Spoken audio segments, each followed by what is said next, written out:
Channel. So இந்த சேனலில் வந்து மார்க்கெட் ரிலேட்டடான விஷயத்தை எல்லாத்தையுமே நம்ம ஒன் பை ஒன்னாக பார்ப்போம். ஸோ இன்றைக்கி வந்து நான் ஒரு 3 F&O ஸ்டாக்ஸ் எடுத்து வச்சுருக்கேன். அதேமாதிரி நம்ம போர்ட்ஃபோலியோவில் இருக்கிற ஸ்டாக்ஸ் என்ன மாதிரி பர்ஃபார்ம் பண்ணிகிட்டு இருக்கு, இது எல்லாத்தையும் வந்து நம்ம டிஸ்கஸ் பண்ணலாம். ஸோ அதுக்கு முன்னாடி நீங்கள் எனக்கு ஒரே ஒரு சின்ன ஹெல்ப் பண்ணணும் அப்படின்னு நினச்சிங்க அப்படின்னா, என்னோட வீடியோஸை வந்து லைக் பண்ணுங்கள், சப்ஸ்கிரைப் பண்ணுங்கள், ப்ளஸ் வந்து ஃபினான்ஷியலாக வந்து ஃபாலோ பண்ணுற எல்லாருக்குமே இந்த வீடியோஸ் வந்து ஷேர் பண்ணி இந்த வீடியோ பார்க்க சொல்லுங்கள். ஸோ அது நீங்கள் எனக்கு கொடுக்குற பெரிய ஹெல்ப்பாக இருக்கும். ஸோ வாங்க ஒன் பை ஒன்னாக வீடியோக்குள்ளே போய் பார்ப்போம். ஸோ இன்றைக்கி வந்து பார்த்தீங்கன்னா ஸ்ட்ராங்காக வந்து ஒரு பைபேக் நடந்திருக்கு அப்படின்னு தான் சொல்லணும். பட் ஆனால் மார்க்கெட்டை பொறுத்த வரைக்கும் ஸ்ட்ராங்காக பைபேக் இருந்தாலுமே, கம்பேக் பண்ணியிருந்தாலுமே, பட் ஆனால் இன்வெஸ்டராக நம்ம வந்து பார்க்க வேண்டியது, நம்ம போர்ட்ஃபோலியோ எல்லாமே இன்றைக்கி வந்து ஒரு ரெட்டில் தான் இருந்தது. பிகாஸ் ஆஃப் அது வந்து எஃப்ஐஐஸால் மட்டும்தான். ஸோ எஃப்ஐஐஸ் வந்து ஸ்மால் கேப்பையும் மிட் கேப்பையும் பெருசாக வாங்கலை அப்படின்றது தான் புரியுது.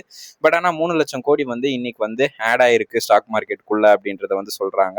ஸோ மார்க்கெட்டோட இன்னைக்கு என்னென்ன நடந்திருக்கு, இன்னைக்கோட மார்க்கெட் ரேஞ்ச் என்ன அப்படின்னு பார்த்தீங்கன்னா, சென்செக்ஸ் வந்து ஒரு 650 பாயிண்ட்டும், நிஃப்டி வந்து ஒரு 212ம், மிட் கேப் வந்து ஒரு 285 வந்து இன்னைக்கு வந்து ஒரு அப் ட்ரெண்ட்ல இருந்தது. ஸோ ஸ்மால் கேப் வந்து பார்த்தீங்கன்னா 0.16 அப்படின்ற ரேஞ்சில் வந்து இன்னைக்கு மைனஸ்ல இருந்தது. நிஃப்டி பேங்க் வந்து இன்னைக்கு என்ன பண்ணியிருந்ததுன்னா 762 பாயிண்ட் வந்து இன்னைக்கு இன்க்ரீஸ் ஆயிருந்தது. ஸோ இதெல்லாத்தையும் வச்சு தான் வந்து ஒரு 3 லட்சம் கோடி வந்து ஆட் ஆயிருக்கு அப்படின்னு சொல்றாங்க. ஸோ இதில் வந்து 4 கீ டேக்அவே நம்ம வந்து எடுத்துக்கணும். ஸோ இதில் என்ன டிரைவ் பண்ணுறது அப்படின்னு பார்த்தீங்கன்னா, ஸ்டாக்ஸ் எல்லாமே வந்து ஒரு ஷார்ட் கவரிங் ரேஞ்சில் வந்து இன்னைக்கு வந்து நல்ல ரீபவுண்ட் ஆயிருக்கு. பிகாஸ் ஆஃப் செல் ஆஃப் இருந்தது. போன வாரம் ஃபுல்லாகவே வந்து ஒரு ஏ இம்பேக்டால செல் ஆஃப் இருந்ததை இன்னைக்கு வந்து மார்க்கெட் வந்து அது ஒரு ஷார்ட் கவரிங்காக வந்து இன்னைக்கு பண்ணியிருக்காங்க. ஸோ டெட் கார்ட் பவுண்டா இருக்கா அப்படின்றத வந்து நம்ம பார்க்கணும். ஸோ பேங்கிங் செக்டரை வச்சு இன்னைக்கு வந்து மார்க்கெட்டை ஏற்றிருக்காங்க அப்படின்றது நல்லாவே புரியுது.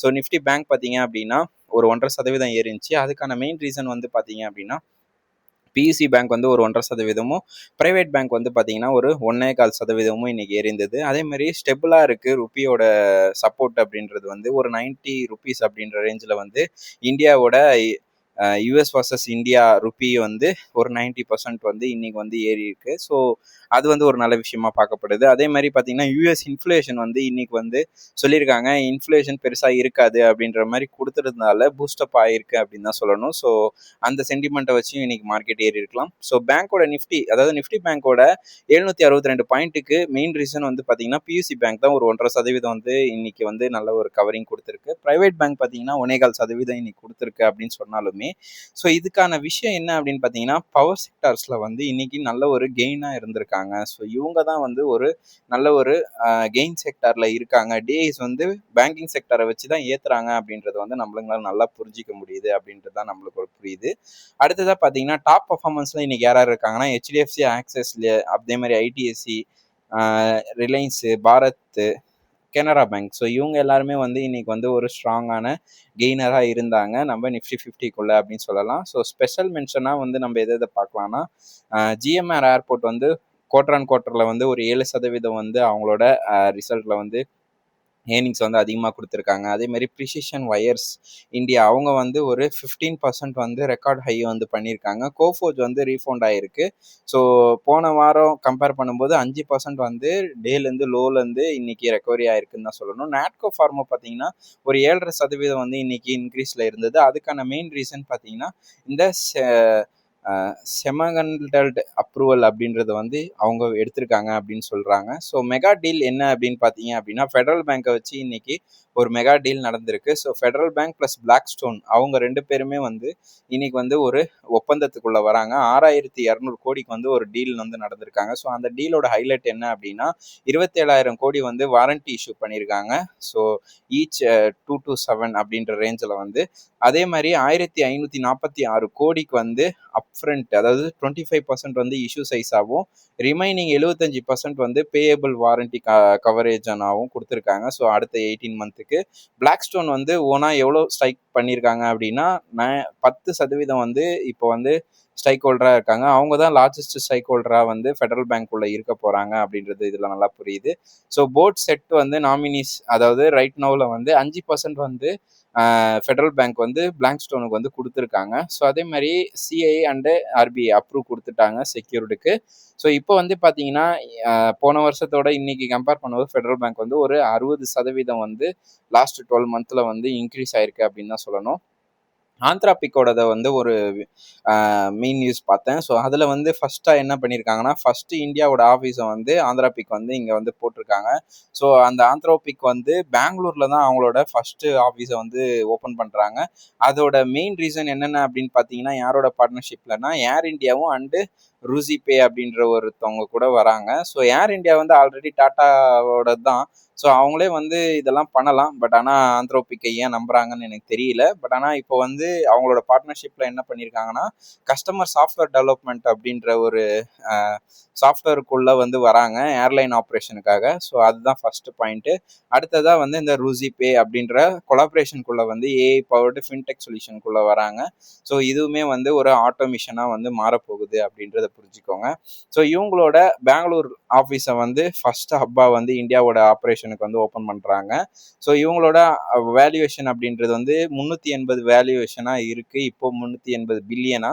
ஸோ ரீசெண்டாக வந்து ஒரு ஆர்டர் வந்து எடுத்திருக்காங்க 30 பில்லியனுக்கு. ஸோ அவங்களோட ஃபண்ட் வந்து ஆட் பண்ணிக்கிட்டே போகிறாங்க ஆந்த்ரோபிக். ஸோ இது எவ்வளோ தூரத்துக்கான வேலிடேஷனாக இருக்கும் அப்படின்றத வந்து நம்ம போக போக தான் சொல்லணும். ஸோ பட் ஆனால் பாசிட்டிவான சிக்னல் ஃபார் டெக் செக்டார்ஸுக்கு அப்படின்ற மாதிரி சொல்லியிருக்காங்க ரீசெண்ட் ஏஐ டிஸ்டர்பன்ஸுக்கு அப்புறம். ஸோ பார்ப்போம் இது என்ன அளவுக்கு பாசிட்டிவ் வருது அப்படின்னு சொல்லிட்டு. ஸோ இப்போ வந்து ஒரு சின்ன ஒரு கால்குலேஷன் போடலாம். அதாவது நீங்கள் ஒரு 1,00,000 வச்சுருக்கீங்க அப்படின்னா அதை 4ஆக பிரிக்கணும். ஸோ 4ஆக பிரிக்கிறதுக்கு ஸ்டாக்ல வந்து ஒரு 60லேருந்து 70% போடலாம். கோல்டில் வந்து 15லேருந்து 20% போடலாம். சில்வரில் வந்து 10லேருந்து 15% போடலாம். கேஷ் ஃப்ளோ பார்த்தீங்க அப்படின்னா 5லேருந்து 10% நீங்கள் வச்சுருக்கணும். ஸோ கேஷ் ஃப்ளோ தான் ரொம்ப இம்பார்ட்டண்ட்டான விஷயம். ஏன் அப்படின்னா நீங்கள் வந்து ஒரு எமர்ஜென்சி ஃபண்டாவோ இல்லை வந்து ஏதாச்சும் ஒரு ஸ்டாக் வந்து கீழே விழுது உங்கள் போர்ட்ஃபோலியோலேருந்து அப்படின்னா அதை வந்து நீங்கள் வந்து போட்டு ரெக்கவரி பண்ணிக்கிறதுக்கு உங்களுக்கு வந்து இந்த கேஷ் ஃப்ளோன்றது வந்து ரொம்ப யூஸ்ஃபுல்லாக இருக்கும் அப்படின்றத புரிஞ்சுக்கோங்க. ஸோ சில்வரோட இம்போர்ட் டியூட்டிஸ் வந்து ஒரு 128% வந்து நல்லாவே வந்து உயர்ந்திருக்கு. ஸோ கோல்டை கம்பேர் பண்ணும்போது அதுக்கான வேல்யூ என்னென்ன இருக்குது அப்படின்றத பார்ப்போம். ஸோ கம்பேரிட்டிவ்லி பார்த்தீங்கன்னா இம்போர்ட் வேல்யூ வந்து பார்த்தீங்கன்னா 128% வந்து இன்க்ரீஸ் ஆகிருக்கு. அதே மாதிரி சில்வரோட வேல்யூம் அண்ட் ப்ரைஸ் பார்த்தீங்க அப்படின்னா 56% வந்து வால்யூம் இன்க்ரீஸ் ஆகிருக்கு பெர் கேஜிக்கு. ஸோ அதே மாதிரி ப்ரைஸ்ன்னு பார்த்தீங்க அப்படின்னா 46% வந்து ஏறி இருக்கு. பட் ஆனால் அதே ஏற்றத்தில் வந்து கோல்டை நீங்கள் கம்பேர் பண்ணீங்க அப்படின்னா வெறும் 1.25% தான் வந்து ஏறி இருக்கு அப்படின்ற மாதிரி வந்து இன்னைக்கு ரிப்போர்ட் வந்து கொடுத்துருக்காங்க. ஸோ இது எவ்வளோ பேருக்கு தெரியும் அப்படின்றத வந்து கமெண்ட் செக்ஷனில் சொல்லுங்கள். ஸோ அடுத்ததாக பார்த்தீங்கன்னா இந்த ஏஐ ஜாப் அப்படின்றத வந்து எச்சரிக்கையாகவே வார்னிங்காகவே கொடுத்துக்கிட்டு இருக்காங்கல்ல. ஸோ அதுக்கான மெயின் ரீசன் என்ன அப்படின்னு பார்த்தீங்க அப்படின்னா வேலை இழப்பு அப்படின்றத வந்து கண்டிப்பாக வந்து நடக்கும் அப்படின்றத வந்து சொல்லிக்கிட்டே இருந்தாங்க. ஸோ அதில் வந்து பார்த்தீங்கன்னா இந்த HCLோட சிஇஓ அப்படி ஆகிய வின்னட் நாயர் அப்படின்றவர் என்ன சொல்லியிருக்காருன்னா 50% வந்து வேலை வாய்ப்பு வந்து கம்மி ஆகிறதுக்கான வாய்ப்பு இருக்குது இந்த ஏஐயால் அப்படின்றாரு.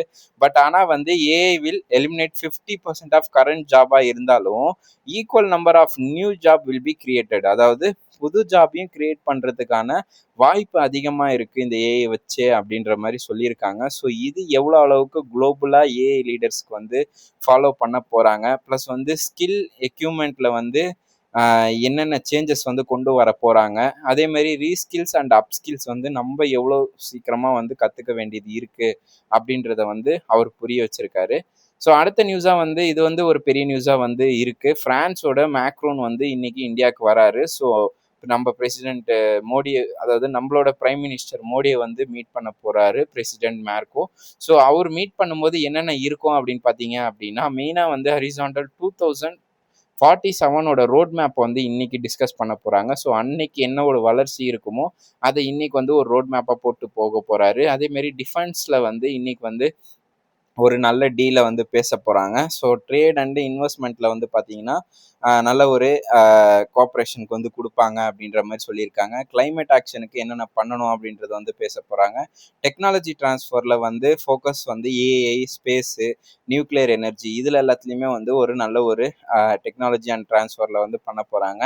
எஜுகேஷ்னல் அண்ட் கல்ச்சரில் வந்து ஒரு பார்ட்னர்ஷிப் பில்ட் பண்ணலாம் அப்படின்ற மாதிரி இந்த மீட்டிங்ஸில் வந்து நல்ல ஒரு ஸ்ட்ராட்டஜிக் பார்ட்னர்ஷிப்பில் வந்து வருவாங்க அப்படின்றத வந்து ஃப்ரான்ஸ் வந்து நம்புகிறாங்க, இந்தியாவும் நம்புகிறாங்க. ஸோ லாங் டேர்ம் க்ரோத்துக்காக. ஸோ இது வந்து நாளைக்கு மார்க்கெட்டில் என்ன அளவுக்கு வந்து பிரதிபலிக்க போகுது அப்படின்னு பார்க்கலாம். ஸோ ரெக்கவரி மோடு வந்து ஆன் ஆயிடுச்சா அப்படின்னு கேட்டிங்கன்னா கண்டிப்பாக ஆயிடுச்சு. பேங்கிங் ஸ்டாக்கை வச்சு ஏற்றுறாங்க அப்படின்றது மட்டும் நல்லா புரியுது. போன வாரம் வீக்கோட செல் ஆஃபை வச்சு பார்த்தீங்க அப்படின்னா ஸ்ட்ராங்காக வந்து பேங்கிங் செக்டாரை வந்து பர்ஃபார்ம் பண்ண வைக்கிறாங்க. ருப்பி வந்து ஸ்டெபிளாக வந்து இன்னைக்கு இருந்துச்சு. ஸோ யூஎஸ் இன்ஃப்ளேஷன் வந்து பூஸ்ட் ஆகுறது நல்ல ஒரு விஷயமா இருக்குது. அதே மாதிரி பாசிட்டிவ்ல வந்து எஃபிஐ இன்ஃப்ளோஷன் கண்டினியூஸாக வந்து நல்லாவே வந்துகிட்டு இருக்கு. குவாலிட்டி ஸ்டாக்ஸ் எல்லாமே வந்து ஒரு பையிங் ஜோனில் வந்து இருக்குது அப்படின்றத வந்து புரிஞ்சுக்கோங்க. ஸோ டிஸ்கண்டினியூஸ் என்ன அப்படின்னு பார்த்தீங்க அப்படின்னா ஏஐ டிஸ்ட்ரிபியூஷன் வந்து கொஞ்சம் நல்லாவே வந்து நம்மளை வந்து செல் ஆஃப் பண்ணிட்டு இருக்கு நம்ம மார்க்கெட்டை. அதே மாதிரி ஐடி செக்டார் வந்து ஸ்டில் அண்டர் பர்ஃபார்மன்ஸ்லேயே தான் இருக்கு. ஸோ ப்ரெஷரில் தான் இருக்கு கோல்டு. அதே மாதிரி குளோபலாக வந்து அன்சர்டனிட்டி வந்து கண்டிப்பாக இருந்துக்கிட்டே தான் இருக்கு. ஈரானில் எப்போ அடிப்பாங்க, அதே மாதிரி எப்போ என்ன பண்ண போறாங்க அப்படின்றத வந்து நம்மளுக்கு புரியாத புதிராகவே இருக்கிறதால ஸோ இந்த குளோபலில் வந்து கொஞ்சம் இதுவாகவே இருக்கு. So valuation at premium level. So அந்த ப்ரீமியம் லெவல் அப்படின்றத வந்து கொஞ்சம் நம்ம பார்த்து தான் வந்து டிசர்வ் பண்ணிக்கணும் அப்படின்றத மட்டும் புரிஞ்சுக்கோங்க. ஸோ அடுத்ததாக வந்து நம்ம மார்க்கெட்டோட முடிஞ்சிருச்சு. ஸோ இப்போ வந்து நம்ம கரண்ட்டாக வந்து நம்ம நிஃப்டி 50யோட லெவல் ப்ளஸ் வந்து நம்ம வந்து இந்த சொல்லியிருந்தேன்ல, ஸோ 3 ஸ்டாக்ஸ் வந்து எஃப்என்டோ அது எல்லாத்தையும் ஒன் பை ஒன்னாக பார்ப்போம். ஸோ கரண்ட்டாக பார்த்தீங்க அப்படின்னா இங்கே ஒரு சின்ன ஒரு ஃபேக் பிரேக் அவுட்டை கொடுத்துட்டு மார்க்கெட் வந்து ஒரு அப் ட்ரெண்டை நோக்கி தான் போயிட்டு இருக்கு. ஸோ அடுத்த சப்போர்ட்டை வந்து இது வந்து இன்னைக்கு க்ளோஸ் பண்ணியிருக்கு. ஸோ 25,680 வந்து இது வந்து க்ளோஸ் பண்ணதால அடுத்த லெவலாக வந்து 25,800 வரைக்கும் இது போகிறதுக்கான வாய்ப்பு அதிகமாக இருக்குது நம்ம நிஃப்டி 50. அடுத்த லெவலாக வந்து இது வந்து இந்த கேப்பை ஃபில் பண்ணலனாலுமே இந்த சின்ன கேப்பை வந்து ஃபில் பண்ணியிருக்கிறதால கண்டிப்பாக இது மேலே மூமெண்டம் இருக்கும் அப்படின்றத வந்து நம்பலாம். ஸோ பார்ப்போம் இது நாளைக்கு எந்த லெவலுக்கு வந்து இது க்ளோஸ் ஆகுது அப்படின்னு சொல்லிட்டு. ஸோ இப்போ கரண்ட்டான லெவல் சப்போர்ட் அப்படின்னு பார்த்தீங்கன்னா 25,650 இருந்து 25,850 அப்படின்ற ரேஞ்சில் வந்து கரண்ட்டாக வந்து சப்போர்ட் இருக்குது. ஸோ சென்செக்ஸ் அப்படின்றது எங்கே இருக்குது அப்படின்னு பார்த்தீங்க அப்படின்னா சென்செக்ஸ் கரெக்டாக வந்து இதோட ஸ்ட்ராங் வந்து ஆஃப் பர்சன்ட்டை வந்து இது எடுத்திருக்கு. ஸோ இது வந்து ட்ரெண்ட் மாறி இருக்குன்னு தான் சொல்லணும். எப்பவுமே நிஃப்டி 50யோட ட்ரெண்டை தான் இது வந்து எப்பவுமே எடுத்துக்கும். பட் ஆனால் இப்போ பார்த்தீங்க அப்படின்னா இந்த பிரேக் அவுட், அதாவது ஒரு அப் ட்ரெண்டை வந்து கொடுத்துருந்ததுல, ஸோ கேப் அப்போ வந்து ஒரு ஆஃப் ரீப்ளேஸ்மெண்ட் பண்ணி இப்போ கரெக்டாக அங்கே இருந்து ஒரு அப் ட்ரெண்டுக்கு மூவ் ஆயிருக்கு அப்படின்னு தான் சொல்லணும். ஸோ சென்செக்ஸோட நெக்ஸ்ட் லெவல் எங்கே இருக்குன்னா 23,950 ரேஞ்சில் இருக்கு. ஸோ இது நாளைக்குலேருந்து ரீச் ஆகுதா அடுத்த வாரத்துக்குள்ள அப்படின்றது எல்லாத்தையும் ஒன் பை ஒன்னாக பார்க்கலாம். ஸோ அடுத்ததாக பார்த்தீங்கன்னா நம்ம ஸ்டாக் டு பை அந்த எஃப்என்டோ கால் வந்து நான் வாங்க போகிறேன்னு சொல்லியிருந்தேன். ஸோ அதோட ஃபர்ஸ்ட் கால் என்ன அப்படின்னா அப்போலோட 24 ஃபெப்போட 2,240 கால் ஆப்ஷனை தான் நான் வாங்க போகிறேன். ஸோ இதோட பையிங் ஜோன் எங்கே இருக்குது அப்படின்னு பார்த்தீங்கன்னா 18 22 ரூபா ரேஞ்சில் வந்து இதோட பையிங் லெவல் இருக்குது. ஸோ இது இந்த லெவலை வந்து ரீச் பண்ணும்போது நான் வாங்கிடுவேன். ஸோ வாங்கினேன் அப்படின்னா இதோட ஃபர்ஸ்ட் லெவல் வந்து 30 ரூபா, அண்ட் செகண்ட் லெவல் 40 ரூபா, தேர்ட் லெவல் 50 ரூபா.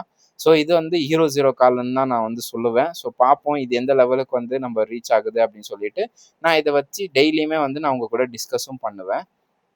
ஸோ அடுத்ததாக வந்து நம்ம வாங்க போகிற ஸ்டாக் வந்து இந்த சீமென்ஸோட 24 ஃபெப்பு 3,250 கால் அப்படின்றத வந்து நான் பை பண்ணலான்னு இருக்கேன். ஸோ இது வந்து 30 ரூபாலேருந்து 40 ரூபா ரேஞ்சில் இருக்குது.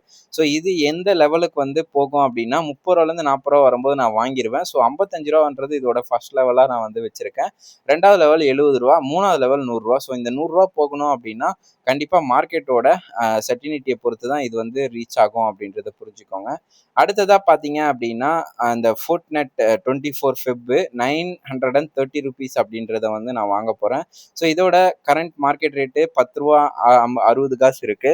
ஸோ இது வந்து 5 ரூபாலேருந்து 9 ரூபா வர வரைக்கும் நான் வந்து வெயிட் பண்ணுவேன். ஸோ 9 ரூபாலேருந்து 5 ரூபாய்க்குள்ள நான் நல்ல ரேட்டில் வந்து இதை வந்து வாங்குவேன். ஸோ வாங்கினேன் அப்படின்னா 13 ரூபா இதோட ஃபர்ஸ்ட் டார்கெட், செகண்ட் டார்கெட் 18 ரூபா, தேர்ட் டார்கெட் வந்து 24 ரூபா அப்படின்றத வந்து புரிஞ்சுக்கோங்க. ஸோ இது ரீச் ஆகுதா அப்படின்றத நம்ம டெய்லியுமே வந்து பார்க்கலாம். அடுத்ததாக இந்த எஃப்ஐஎஸ் டேட்டாஸை பார்ப்போம். ஸோ எஃப்ஐ டேட்டாஸில் வந்து முந்தா நேற்று வெள்ளிக்கிழமை என்ன பண்ணாங்கன்னா ஒரு 7,395 கோடிக்கு விற்றுட்டு போனாங்க. ஸோ இன்னைக்கு வந்து ஒரு 972 கோடிக்கு விற்றுருக்காங்க. கொஞ்சம் வந்து இவங்க வந்து விற்கிறத வந்து கம்மி பண்ணியிருக்காங்க அப்படின்னு சொல்லலாம். பார்ப்போம் நாளைக்கு மார்க்கெட்டில் வந்து என்ன பண்ண போகிறாங்க அப்படின்னு சொல்லிட்டு. ஸோ நாளைக்கு வாங்குறத பொறுத்து தான் வந்து நம்ம அடுத்தடுத்து டிஸ்கஸ் பண்ண முடியும். ஸோ கெய்ன்ஸ் டெக்னாலஜியை வந்து பார்க்கணுன்னு நினச்சேன். ஸோ கெய்ன்ஸ் டெக்னாலஜி நம்ம போட்ட அந்த ரேஞ்சை வந்து இது வந்து ரீச் பண்ணிவிட்டு இப்போ வந்து ஒரு கன்சல்டேஷன் ஆகிட்டு இருக்கு. ஸோ இந்த கன்சல்டேஷனை வந்து இது உடச்சிச்சு அப்படின்னா அடுத்த ரேஞ்சாக வந்து இது 4,600 வரைக்கும் போகிறதுக்கான ஒரு பாசிட்டிவான ஒரு வே இருக்குது. ஸோ பார்ப்போம், வெயிட் பண்ணுவோம் என்ன ஆகுதுன்னு சொல்லிட்டு. ஸோ சிஜி பவர் பார்த்தீங்க பார்த்தீங்க அப்படின்னா கரண்ட்டாக வந்து இதோட ரெசிஸ்டன்ஸ் ஜோனை உடைக்கிறதுக்கு வெயிட் பண்ணிட்டு இருக்கு. ஸோ ஒரு கன்சல்டேஷன் ஆகிட்டு இருக்கு. ஸோ வெடிச்சிச்சு அப்படின்னா அடுத்த லெவலாக வந்து இது 730 வரைக்கும் போகிறதுக்கான வாய்ப்பு அதிகமாக இருக்குது. ஸோ 730 போச்சு அப்படின்னா அங்க இருந்து இதோட ஆல் டைம் ஹையை வந்து ரீச் பண்றது ரொம்ப ஈஸியா இருக்கும் இதுக்கு. ஸோ 1000 வரைக்கும் போறதுக்கான வாய்ப்பு இருக்கு. ஸோ இதுவும் என் போர்ட்ஃபோலியோல இருக்கு. இப்போ கன்சல்டேஷன் ஆயிட்டு இருக்கு அப்படின்றத புரிஞ்சுக்கோங்க. அடுத்ததா இந்த நியூஜென் சாஃப்ட்வேர் டெக்னாலஜி தான். ஸோ நியூஜென் சாஃப்ட்வேர் டெக்னாலஜி நம்ம எத்தனை சப்போர்ட்டை போட்டாலுமே வந்து அதை உடைக்கிறதுக்கு தான் இது வந்து பார்த்துக்கிட்டே இருக்கு. ஸோ ஒரு பிரேக் டவுன் எல்லா பிரேக் டவுனையும் இது வந்து அச்சீவ் பண்ணிக்கிட்டே தான் இருக்கு. ஸோ இது வந்து 405 வரைக்கும் போறதுக்கான வாய்ப்பு இருக்கு அப்படின்றத நான் வந்து பார்த்துக்கிட்டு இருக்கேன். ஸோ வெயிட் பண்றேன். 405 போச்சு அப்படின்னா ஒரு ஆட் ஆனை வந்து நான் இதில் பண்ணுவேன் அப்படின்றத புரிஞ்சுக்கோங்க. ஏஞ்சல் ஒன்ல வந்து ஒரு நியூஸ் வந்து வந்திருக்கு. இந்த மாதிரி செபில இருந்து ஒரு ரெகுலர் வந்து விட்டுருக்காங்க அப்படின்னு சொல்லிட்டு. ஸோ அதனால வந்து பார்த்தீங்கன்னா இன்னைக்கு ஸ்டாக் வந்து ஒரு லோல இருந்து ஒரு ஹையை தான் ரீச் பண்ணுச்சு. ஸோ இன்னைக்கு வந்து ஒரு செகண்ட் சப்போர்ட்டை வந்து இது வந்து ரீச் பண்ணிட்டு ஸோ அங்கேருந்து ஒரு கன்சல்டேஷன் கொடுத்து மறுபடியும் வந்து ஒரு அப் ட்ரெண்டுக்கு மூவ் ஆகிட்டு இருக்கு. ஸோ வெயிட் பண்ணுவோம் இது எந்த லெவலுக்கு வந்து மூவ் பண்ணுது அப்படின்னு சொல்லிட்டு பார்த்துட்டு நம்ம ஒன் பை ஒன்னாக வந்து இதை பை பண்ணலாமா வேணாமா அப்படின்றத அடுத்த வீடியோவில் டிஸ்கஸ் பண்ணலாம். பட் ஆனால் இப்போ நான் இதை போர்ட்ஃபோலியோவில் ஆட் பண்ணி வச்சுருந்தேன். ஸோ இதை வந்து நான் கரண்ட்டாக வந்து ஒரு 2300 அப்படின்ற ரேஞ்சில் வந்து நான் பை பண்ணேன். ஸோ இப்போ எனக்கு அது வந்து நல்லாவே ஒரு லாபத்தில் தான் இருக்குது. ஸோ பார்ப்போம் இது என்ன லெவலுக்கு வந்து அடுத்த கட்டத்துக்கு ரீச் ஆகுது அப்படின்னு சொல்லி. ஸோ என்ன மக்களே, நம்ம லாஸ்ட்டாக வந்து மார்க்கெட்டுக்குள்ளே எல்லாமே பேசியாச்சு வந்தாச்சு. ஸோ இன்றைக்கி வந்து ஒரு மார்க்கெட் நல்ல ஒரு ரெக்கவரி கொடுத்துருந்தாலுமே வந்து ரொம்ப குவாலிட்டியான ஸ்டாக்கை வந்து நீங்கள் வாங்கிக்கோங்க. அதே மாதிரி பேங்கிங் செக்டர் வந்து கொஞ்சம் நல்லாவே வந்து பாருங்கள். ஸோ அது வந்து ஒரு நல்ல ஒரு டிசர்வாக வந்து இருக்கும். ஸோ அதே மாதிரி நல்ல ஒரு இன்வெஸ்ட்மெண்ட்டை வந்து பண்ணுங்கள். ஸோ இதுதான் நான் கேட்குறது உங்ககிட்ட. ரொம்ப நன்றி இவ்வளோ நேரம் என் வீடியோ பார்த்ததுக்கு. ஸோ லைக் பண்ணுங்கள், ஷேர் பண்ணுங்கள் அண்ட் சப்ஸ்கிரைப் பண்ணுங்கள். கண்டிப்பாக உங்கள் கமெண்ட்ஸை வந்து நான் எதிர்பார்த்துக்கிட்டு வெயிட் பண்ணுவேன். நன்றி மக்களே.